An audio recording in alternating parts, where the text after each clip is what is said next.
François Bayrou n'étonne plus. Au sein du campus d'été de l'UMP, la décision du président du MoDem de se rapprocher du Parti socialiste était une évidence depuis bien longtemps.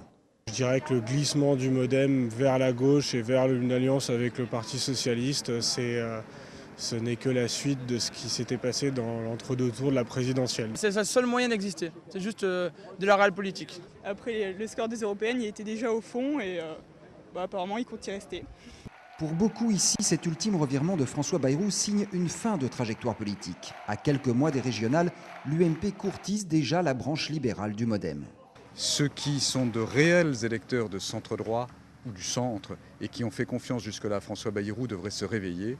Leur place est avec nous, à l'UMP, au nouveau centre, en tout cas dans la majorité présidentielle. Et ils y seront, ce qui n'était pas le cas avec François Bayrou au MoDem, écoutés et entendus. Séduire l'électorat centre-droit et surtout contrer le Parti socialiste. Avec sa taxe carbone, le parti majoritaire s'est positionné sur le terrain de l'écologie. Si le débat sur la taxe carbone sème la perturbation entre le PS et les Verts, pourquoi pas, je prends. Si des électeurs des Verts, constatant que la majorité est très engagée sur le terrain de l'environnement, décident de voter pour la majorité au régional ou à d'autres scrutins, là aussi, je prends. Avec ces universités d'été, les partis politiques ont déjà lancé leur grande manœuvre politique, dont le but reste les régionales de 2010, le dernier grand test électoral avant la présidentielle de 2012.